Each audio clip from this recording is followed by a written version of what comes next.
Selamat datang di program acara Langkah Pemuda dan Mahasiswa Pemirsa, mengulas berbagai topik, isu terkini dan kekinian yang terjadi di Banyumas dan sekitarnya.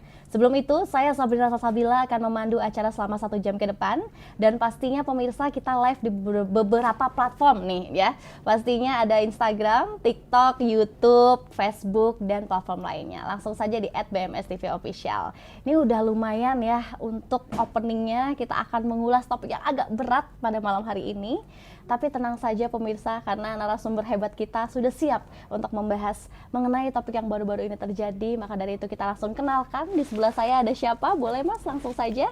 Ya, perkenalkan nama saya Fajar Haji Pratama, saya dari Winsaizu Purwokerto, dan saya alhamdulillah diberi amanah sebagai Presiden Mahasiswa tahun 2026 ini. Oke baik, ini ada Mas Fajar. Tapi sepertinya Mas Fajar tidak sendiri ya Mas Fajar. Betul. Ya.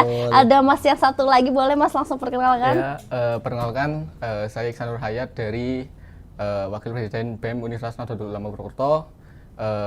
Saya dari Fakultas Sosial Ekonomi dan Humaniora. Baik, nih sudah ada aktivis-aktivis yang hebat sekali. Nah, tema yang akan kita ulas adalah bagaimana kita akan mengkritisi peran dari aparat yang seharusnya nih Mas. Ini kan baru-baru terjadi kasus ya yang mungkin anarkis. Nah, ini kasus yang menimpa seorang siswa di bawah umur, di mana memang ada ya tindakan-tindakan yang seharusnya tidak dilakukan, tapi akhirnya terjadi sebuah kejadian peristiwa yang menarik. Gimana nih, boleh tanggapannya dulu ya dari Mas Fajar, silakan.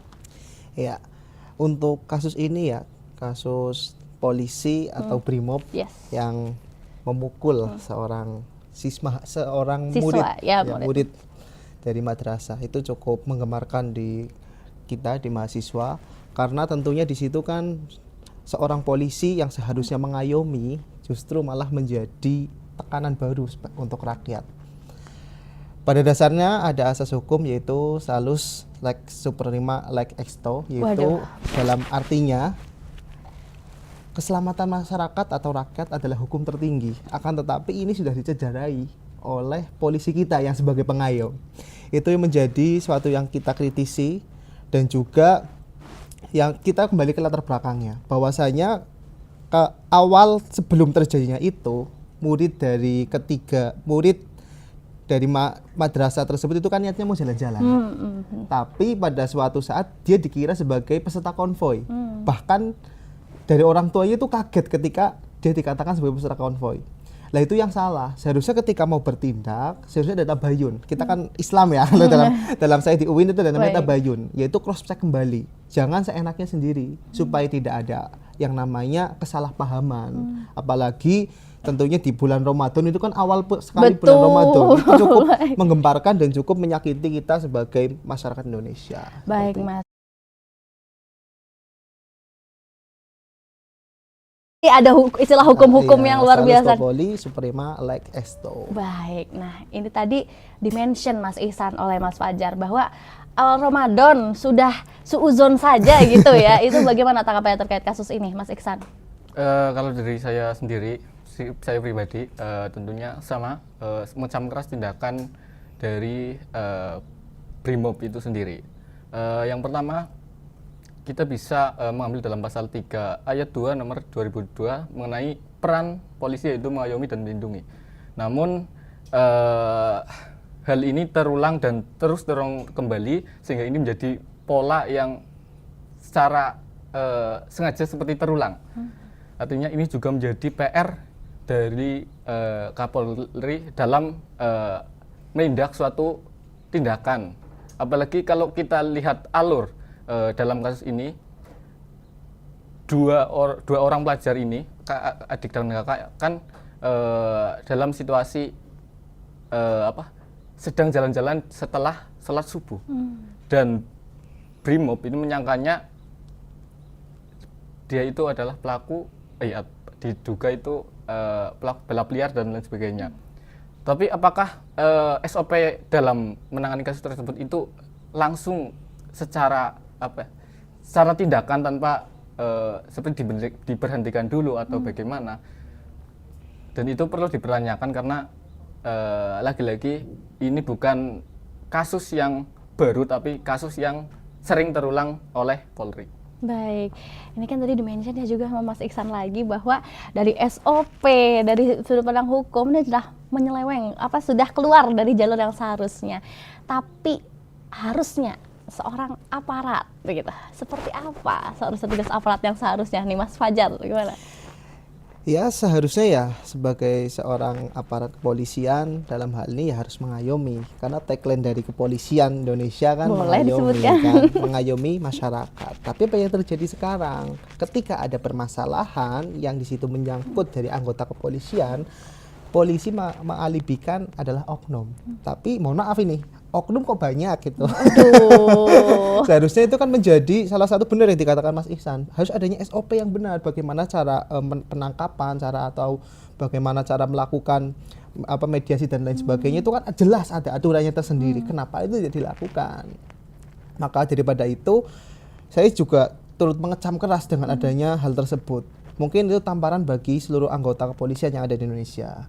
Jadi ketika panjenengan dari kepolisian mau melakukan apapun yang namanya penggeledahan, mau melakukan penangkapan dan lain-lain, sesuaikan dengan SOP yang ada. Jangan terburu-buru. Kalau kalian terburu-buru, berarti kalian sama dong seperti satpam dan lain-lain. Yang notabene mohon maaf, tidak berpendidikan tinggi seperti polisi. Tapi saya mohon maaf, polisi juga lulusan SMA juga banyak ya Mbak ya. Aduh, baik. Oke, Mas Fajar, tadi yang sempat di-mention nih juga sama Mas Fajar. Ini saya banyak nih nge-repeat mention-mentionnya karena memang diulas oleh banyak masyarakat, anak muda, dan juga mungkin aktivis-aktivis seperti Mas Fajar dan Mas Iksan gitu ya. Ini kan ada lagi yang berkata gitu, oh nggak semua polisi kok kayak gitu. Nah ini mungkin ya, tidak semua polisi kok seperti itu. Tapi kenapa mungkin ya kita lihat ya, ada yang seperti itu dan tidak. Mas Ihsan, gimana tanggapannya? Ini menjadi pertanyaan yang sulit menurut saya, karena mungkin memang di luar sana masih banyak polisi-polisi yang baik, akan tetapi ini sudah menjadi trust issue sendiri bagi masyarakat. Terutama belum lama juga di tahun sebelumnya juga kan ramai anggota BRIMOB melindas pada demonstran. Ya. Dan tentunya ini menjadi PR bagi Kapolri beserta jajarannya dan juga lebih bijak dalam mengambil suatu tindakan. Oke, baik, Mas Fajar, coba tanggapannya gimana terkait tidak semua polisi seperti itu, mungkin tidak semua aparat seperti itu? Ya seperti yang tadi saya katakan ya, emang kalau dikatakan polisi yang berbuat seperti itu adalah oknum, tapi masa oknum setiap tahun pasti ada. Bagaimana penanganan dari kepolisian? Seharusnya kan polisi itu kan ketika sudah ada suatu perkara yang sekiranya itu menciderai dari nama Polri tersendiri, instansi tersendiri, itu ya harus ada tindak lanjut.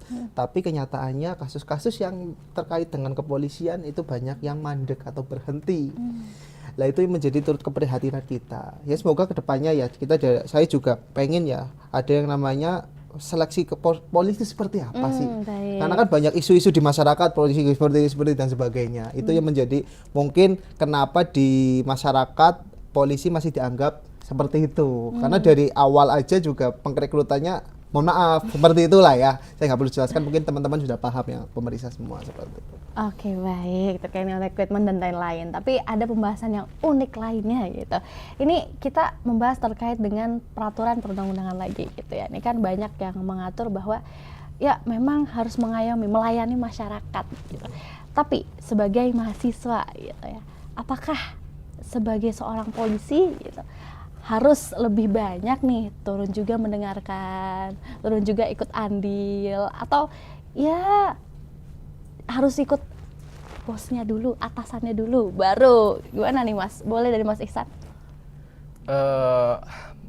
Menurut saya itu kan sudah menjadi kultur di institusi itu sendiri, ya, betul. Bahwa semua tindakan dari bawahan juga tidak luput atas perintah dari atasannya. Baik. Nah tentunya ketika ada kasus yang dilakukan oleh oknum atau bawahannya, itu juga perlu diselidiki juga mengenai atasan yang memerintahkannya. Oke, baik. Kalau Mas Fajar gimana? Sependapat ya dengan Mas Ihsan tersendiri. Emang benar ya, dalam sejatinya tagline yang digaung-gaungkan polisi berarti selama ini masih belum berhasil. Jadi itu yang menjadi sekarang harus ada evaluasi lebih lanjut dari kepolisian supaya kejadian-kejadian itu jangan hanya dijadikan itu dilakukan oleh oknum saja, tapi bagaimana oknum di dalam itu ditumpaskan. Ya mungkin dengan adanya pelatihan ataupun yang lainnya.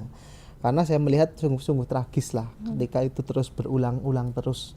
Jadi saya esensi kepolisian itu seperti apa sih kalau misal sudah ada kasus kok masih diulang-ulang lagi, seperti itu. Oke, baik. Nah, pemirsa, ini menjadi sebuah pembahasan yang luar biasa lagi. Tapi kita jeda dulu sepertinya, tunggu ya. Jangan kemana-mana pemirsa, tetap di Langkah Pemuda dan Mahasiswa.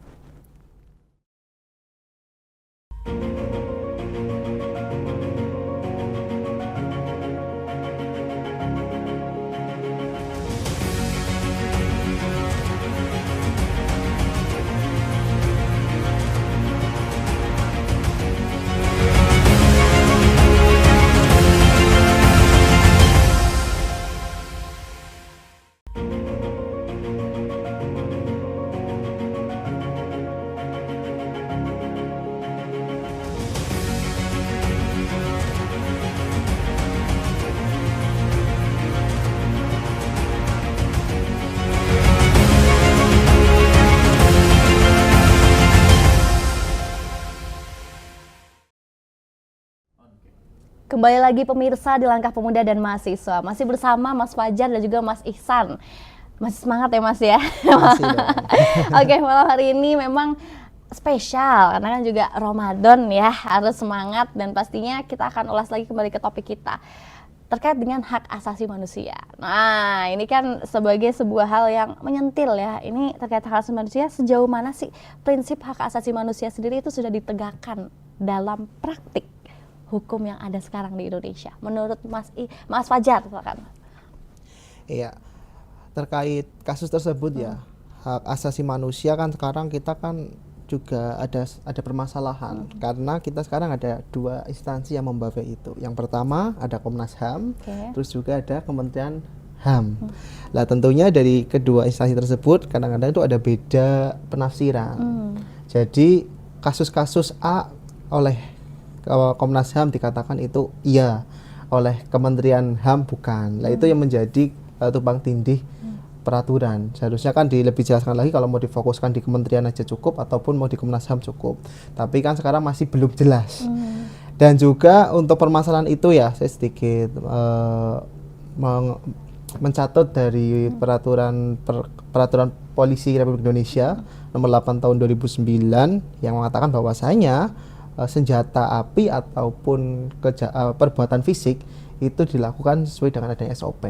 Jadi itu seharusnya menjadi panduan utama ketika dari seorang kepolisian ataupun BRIMOB dan lain halnya dalam instansi kepolisian itu dalam melakukan penangkapan. Nah itu yang harusnya menjadi garis besar lah bagi kepolisian supaya tidak terjadi apa, yaitu pelanggaran HAM.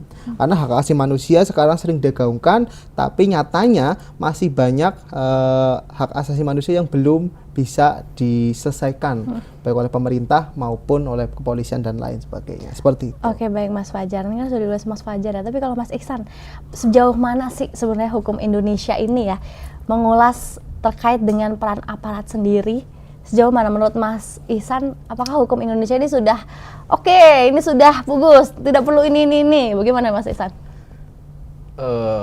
Menurut saya hukum Indonesia itu masih ya jelas tidak ada suatu hal yang secara mulus dan secara benar itu kan tentu tidak ada. Tapi hukum di Indonesia mengenai HAM sendiri itu masih kurang, apalagi mengenai keadilan yang dibentukkan untuk aparat penegak hukum, sebagaimana aparat penegak hukum adalah yang menjalankan dan juga menertibkan hukum untuk menjaga hak asasi manusia.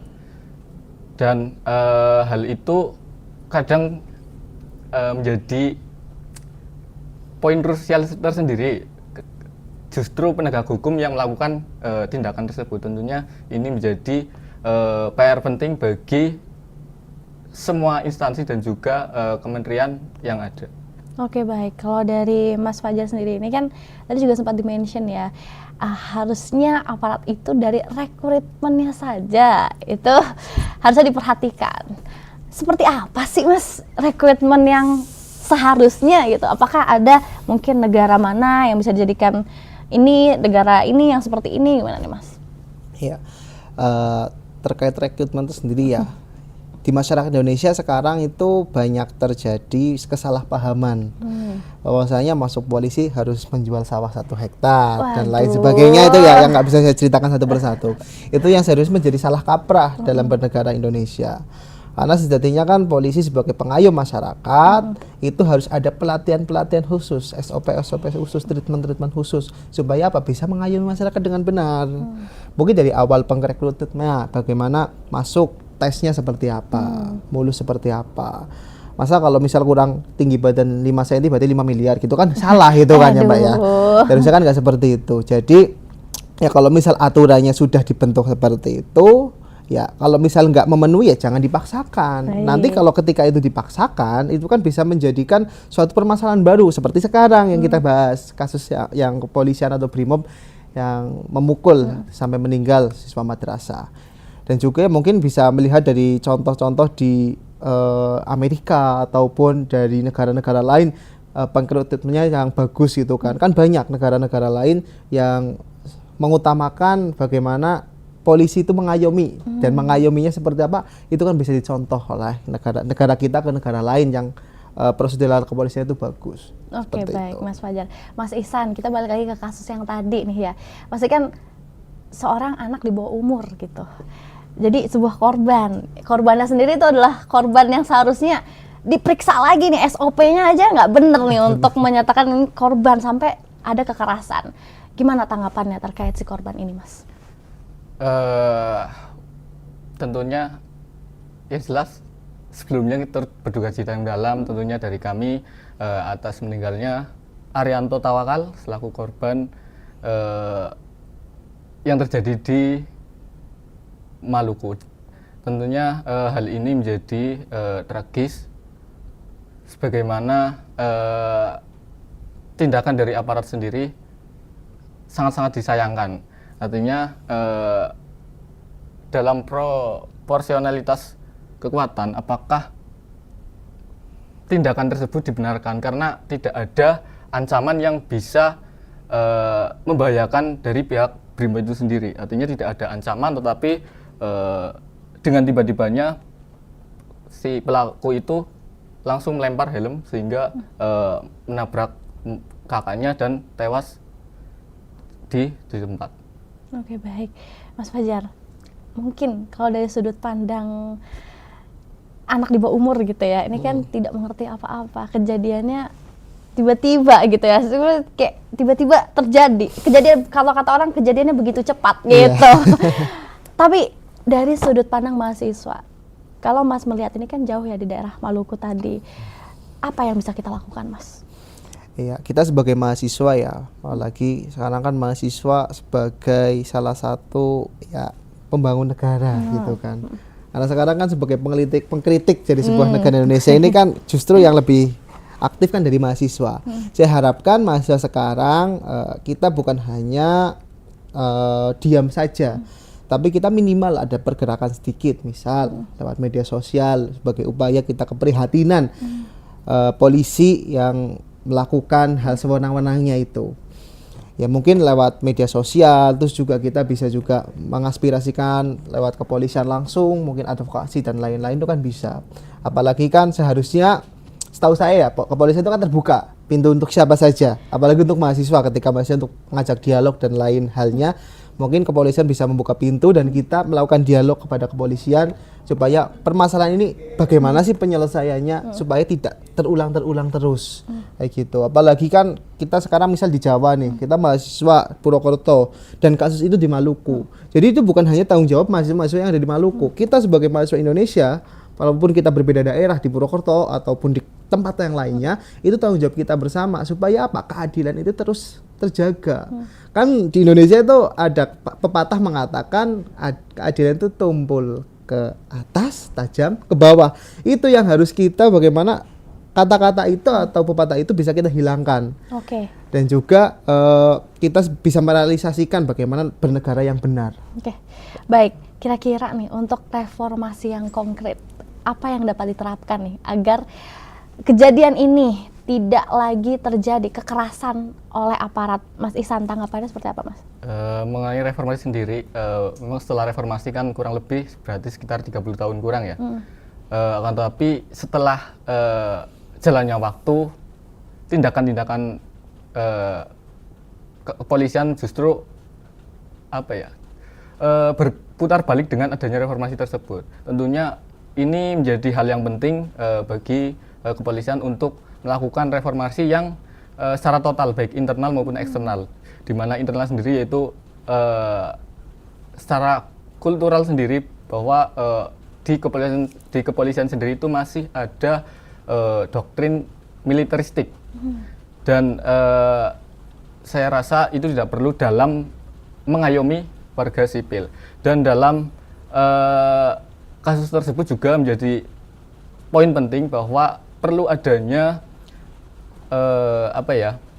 pembahasan yang lebih mengenai peran BRIMOB itu sendiri. Dan di pihak eksternal itu perlu adanya pengawasan yang lebih lebih diberi celah untuk bisa mengadili oknum-oknum yang melakukan tindakan tersebut. Oke, baik. Ini kan sebuah reformasi yang memang digadang-gadangkan adalah ke arah lebih baik gitu. Tapi tanggapannya gimana Mas Fajar terkait reformasi sekarang?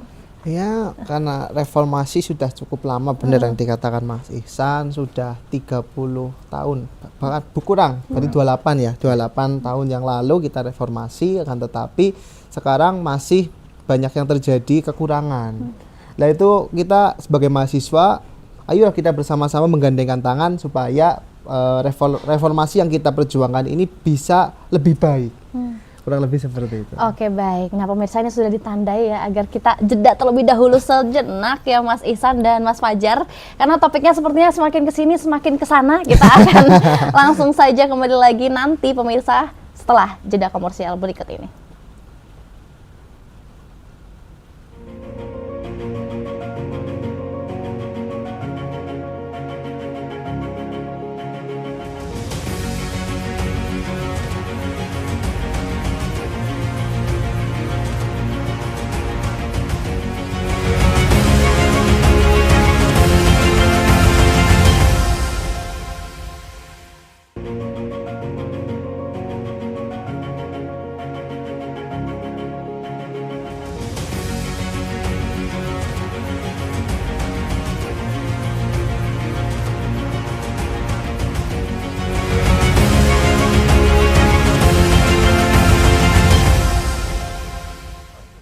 Masih bersama kami pemirsa di Langkah Pemuda dan Mahasiswa, ada Mas Fajar dan Mas Ihsan.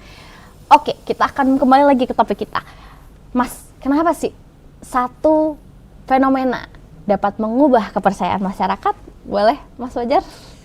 Oke, kenapa demikian Ya. ya? Karena kan masyarakat kita sekarang bisa berita tuh begitu cepat. Betul. Ketika satu expose ke misal Instagram ataupun Twitter itu langsung sepenjuru Indonesia itu langsung tahu, bahkan sampai mancanegara.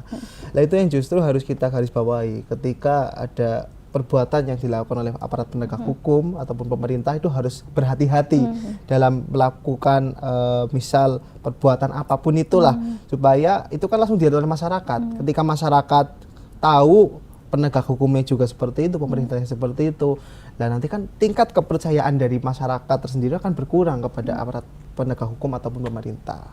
Maka harus berhati-hati lah pada dasarnya seperti itu. Oke, baik. Tapi gimana nih Mas Ihsan? Apakah setuju juga dengan Mas Fajar? Setuju, karena memang penegak hukum juga perlu kekompakan dalam menjaga integritasnya sendiri, di mana masyarakat sipil yang seharusnya dilindungi dan merasa aman ketika ada apa-apa harus melapor polisi, namun seiring banyaknya kasus ternyata justru masyarakat sipil kurang dibantu dalam hal perlindungan dan juga pengayoman. Oke, baik. Ini kan ada tumpang tindih lagi nih terkait dengan ini perbaikannya harusnya dari pemerintahnya dulu nih, perbaikannya harusnya dari anggota ini dulu nih. Sejatinya ini kan ada keterkaitan yang tinggi ya terkait dengan mungkin latar belakang dari presiden kita saat ini dan lain-lain untuk ke bawah-bawahnya. Gimana nih Mas Fajar anggapannya? Aduh, berat ya Mbak. Kalau ini sih tergantung kepercayaan masing-masing dari masyarakat. Tapi tentunya ya seharusnya karena presiden kita sekarang kan berbasis militer, kan itu. lebih paham Banyak nih sosmed nih. terkait bagaimana cara treatment kepada masyarakat untuk di tingkat kepolisian maupun tingkat TNI. Akan tetapi presiden juga tidak harus menutup diri dan juga harus mendengar ketika masyarakat beraspirasi tentang A, B, C dan D, itu harus didengar. Bagaimana masyarakat jangan hanya saya yang menguasa, saya yang ya terserah saya, itu enggak. Jadi pemerintah itu jangan semaunya sendiri, tapi harus memperhatikan apa yang diaspirasikan oleh masyarakat. Terus juga sekarang kan citra kepolisian semakin kesini kan semakin begitu. Nah, itu yang harus begitunya tuh gimana nih begitunya? Ya, semakin begitu. Tentunya kan harus ada bagaimana langkah-langkah strategi supaya masyarakat itu bisa mempercayai kembali. Ketika sekarang masyarakat berasumsi kalau kita lapor ke polisi, polisinya juga mohon maaf pembunuh bahkan tidak, itu menjadi salah satu ya yang membuat masyarakat tingkat kepercayaan semakin turun. Lah harusnya ada reformasi, bagaimana reformasi hukum ya. Kalau kita sedang mahasiswa itu ingin menggodong yang namanya supremasi hukum, karena hukum di Indonesia itu kan masih mohon maaf, kadang-kadang masih sebagai kepentingan politik. Seharusnya yang dikatakan supremasi hukum itu kan hukum adalah hukum adalah tingkat tertinggi dari tatanan masyarakat untuk mengatur masyarakat, dan juga yang produk hukum tersebut itu bukan hanya menguntungkan salah satu pihak tapi menguntungkan semua. Dan juga itu yang menjadi garis bawah sekarang, bagaimana supremasi hukum itu bisa terlaksana, jangan hanya sebagai omong-omong saja. Baik, ini kan tanggapan dari Mas Fajar gitu ya terkait dengan seperti ini loh. Ini kan tadi di awal disclaimer nih, ini tergantung masing-masing ya. Tapi kalau Mas Ihsan gimana nih? Apakah ada pandangan lain gitu?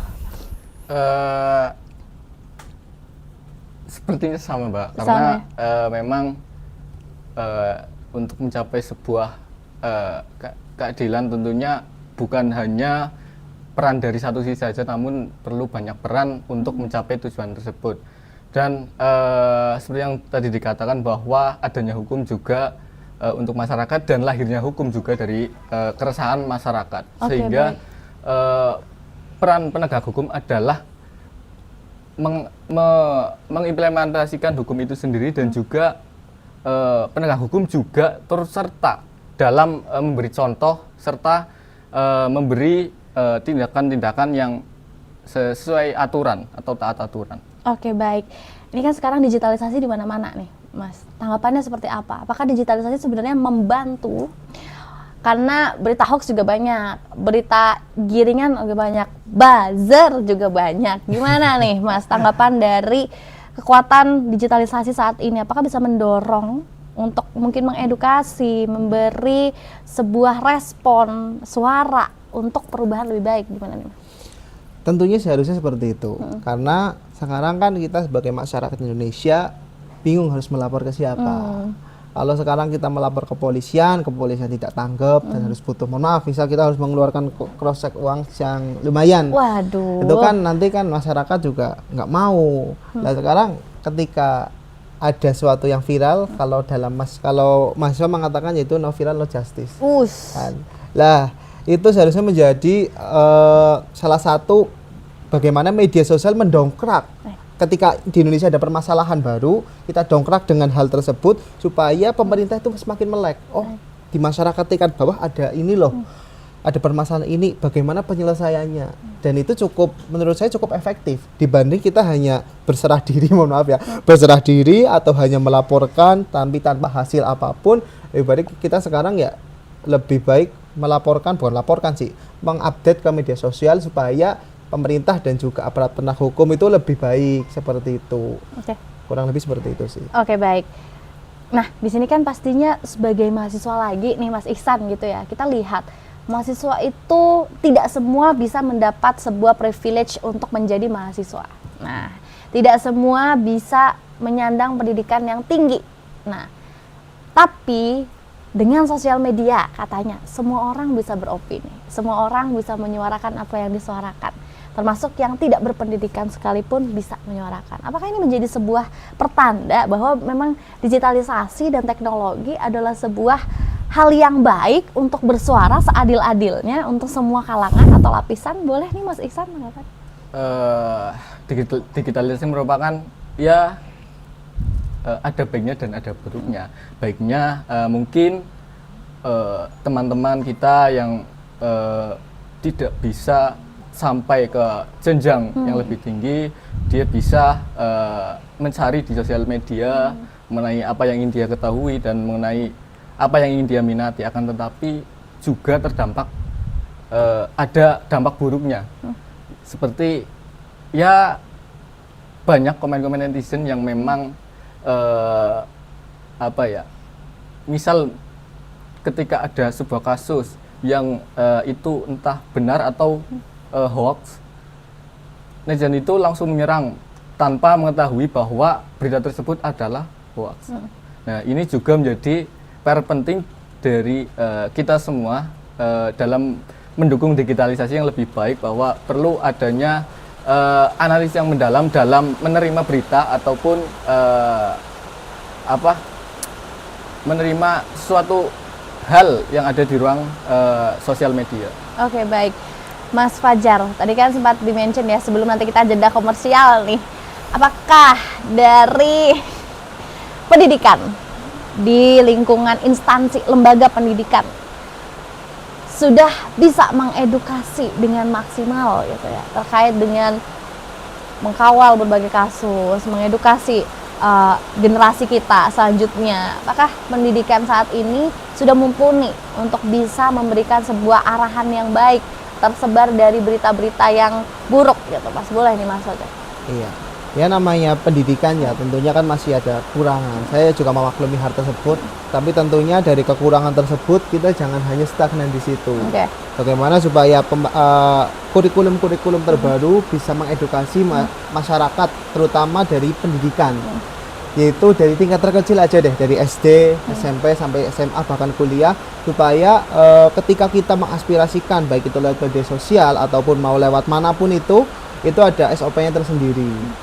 Tapi kan kadang-kadang itu terlewatkan oleh pemerintah, karena kita sekarang hanya diforsir bagaimana kita mengetahui tentang IPA, bagaimana kita mengetahui tentang IPS, tapi kita tidak tahu bagaimana cara berhidup bermasyarakat, dan juga bagaimana kita sebagai controlling pemerintah, sebagai kita kan lebih tinggi, rakyat dalam esensinya lebih tinggi dibanding aparat penegak hukum maupun pemerintah.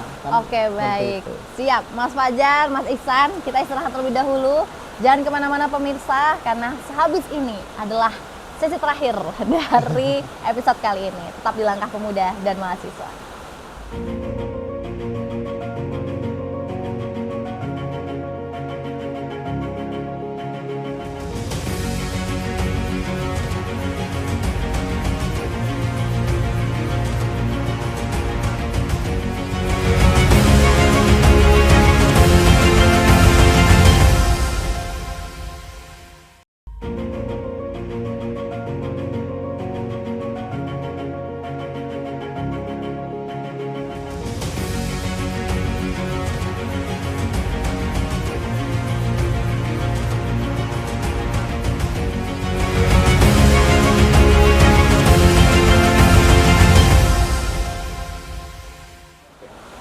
Pemirsa, masih bersama kami di Langkah Pemuda dan Mahasiswa.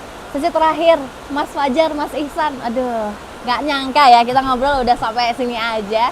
Tapi pemirsa, ini kan kita live di beberapa sosial media ya. Ini kita akan membahas mengenai beberapa pertanyaan-pertanyaan yang unik juga nih di platform.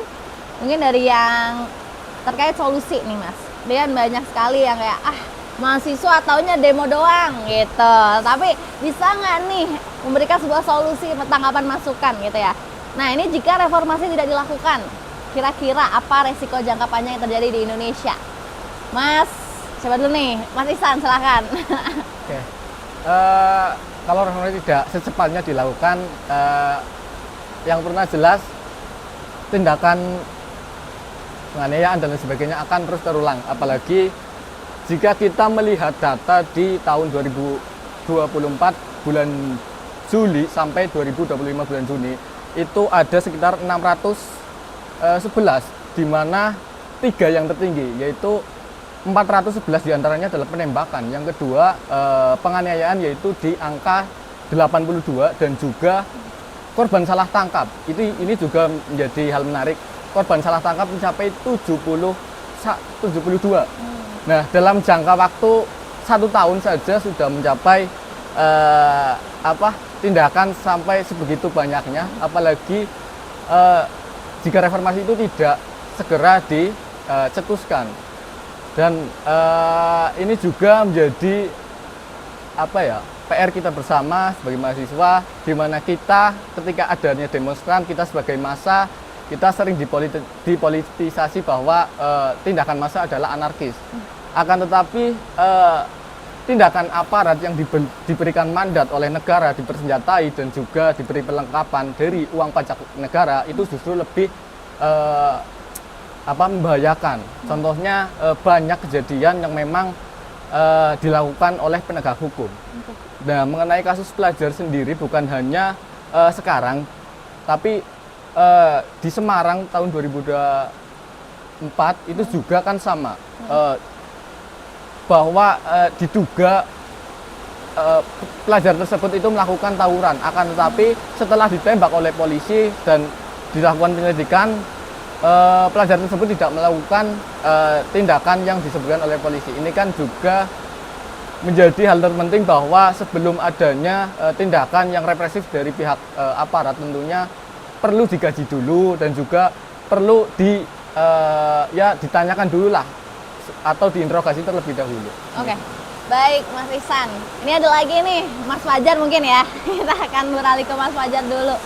Kira-kira gimana sih menjamin agar evaluasi itu atau ya perubahan ini tidak hanya berhenti pada lapisan investigasi saja, tim investigasi saja, Mas? Gimana? Ya kembali lagi ya Mbak, kita kan sekarang lagi sering diutarakan itu viral no justice.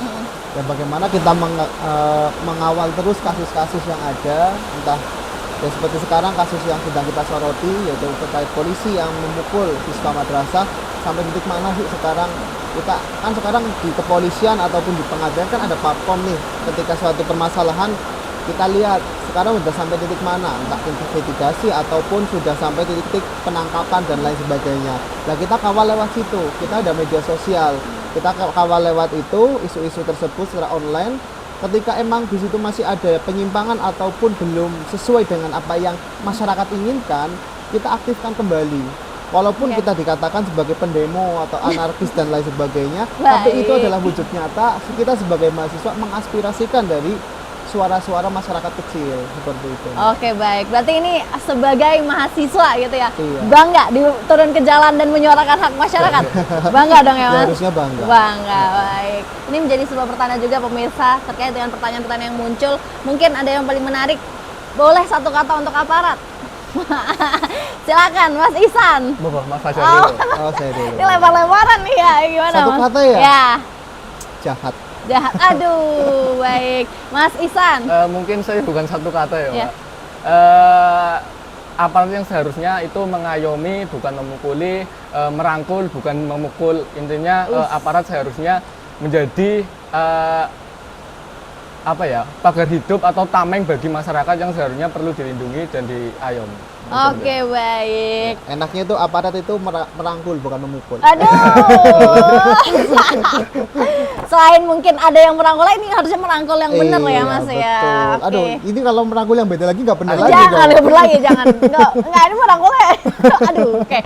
Oke, baik. Nah, ini mungkin yang unik dari kita adalah agar tidak omong doang, omdo doang nih mahasiswa gitu ya. Kita memberikan sebuah solusi gitu, dan juga saran masukan. Mungkin boleh ke pemerintah atau kemana, silakan berikan tanggapan, solusi, saran masukan, level pembenaran seperti apa yang baik untuk kebaikan dan perbaikan negara Republik Indonesia yang lebih baik atau aparat yang lebih baik. Silakan. Iya, jadi saya dulu ya Mbak ya. Ya, silakan. Mungkin ya sekarang kita harus ada transparansi bagaimana pengawalan kasus ketika masyarakat itu menjadi korban dan aparat penegak hukum sebagai pelaku. Itu harus ada transparansi tersendiri, jangan ada yang ditutupi oleh pemerintah. Kalau emang itu bersalah ya proses secara hukum sebagaimana yang berlaku, jangan malah dilindungi.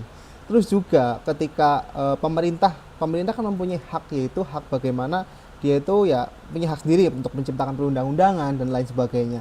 Itulah ciptakan undang-undang yang lebih pro kepada masyarakat. Jangan jadikan masyarakat itu sebagai tumbal, yaitu percobaan. Ketika ada perundang-undangan, oh kita coba inilah undang-undang ini bagaimana ramai enggak dari masyarakat. Kalau ramai kita nanti ajukan ke MK dan lain sebagainya. Itu kan sering terjadi seperti itu. Ya, Itu jangan sampai ada hal seperti itu kembali. Tentunya pemerintah itu ketika merumuskan perundang-undangan ataupun peraturan itu harus melibatkan dari pemerintah, dari masyarakat supaya peraturan tersebut itu juga bisa bermanfaat bagi masyarakat luas. Itu harapan saya. Dan juga solusi kedepannya untuk aparat kepolisian sebenarnya itu kan oknum, tapi ya jangan jadikan alasan oknum itu sebagai tameng, tapi ya tegakkan terus. Kalau dalam kaidah hukum kan walaupun langit akan runtuh, hukum harus tetap ditegakkan. Itu harus menjadi salah satu patokan utama sebagai aparat penegak hukum. Masa aparat penegak hukum malah yang menciderai hukum. Oke, Seperti baik. itu. Terima kasih. Mas Ihsan disambung, ayo silahkan. Ke pemerintah dulu atau ke aparat dulu, solusi saran masukan. Mungkin untuk sarannya seperti yang sudah tadi Mas Fajar sampaikan juga bahwa perlu adanya akuntabilitas dan juga transparansi dari pihak aparat sendiri, yakni bahwa ketika dalam melakukan tindakan tentu perlu adanya implementasi hukum yang sepadan, bukan hanya dijatuhkan kode etik dan lain sebagainya, tapi setelah itu tidak dijatuhkan pidana yang seharusnya. Ini kan menjadi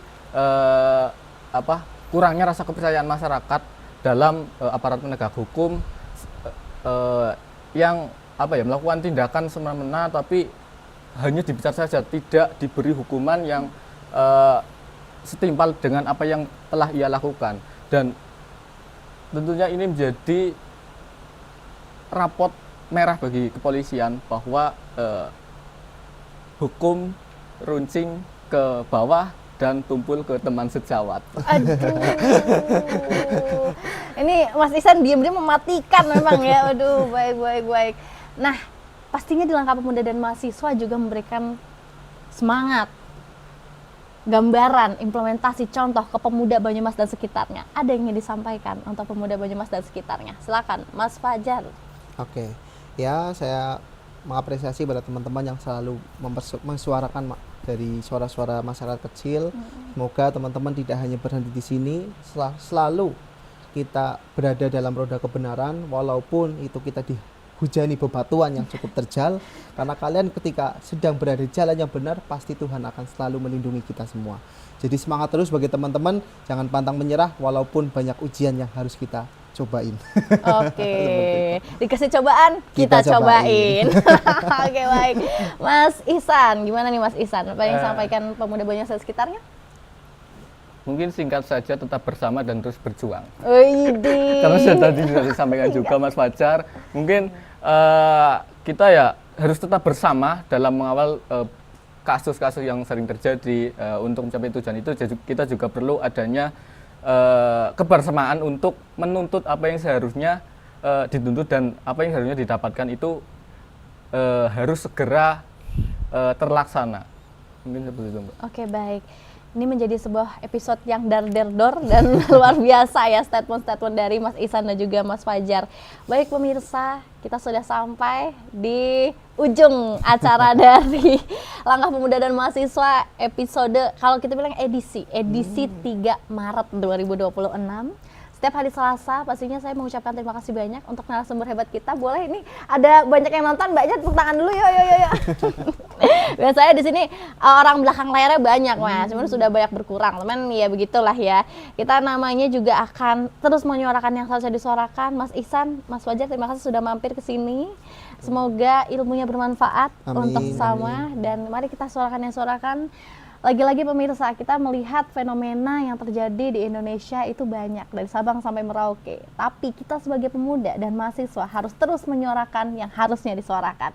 Maka dari itu, saya mewakili segenap tamu undangan mengucapkan mohon maaf bila terdapat kesalahan kata, perbuatan tingkah laku yang kurang berkenan. Pastinya kita akan selalu tayang setiap hari Selasa hanya di Banyumas TV pukul 8 malam. Saksikan di berbagai platform, mulai dari TikTok, YouTube, Instagram sudah ada. Jadi jangan kemana-mana. Dan saya, Sabila, pamit undur diri. Sampai jumpa.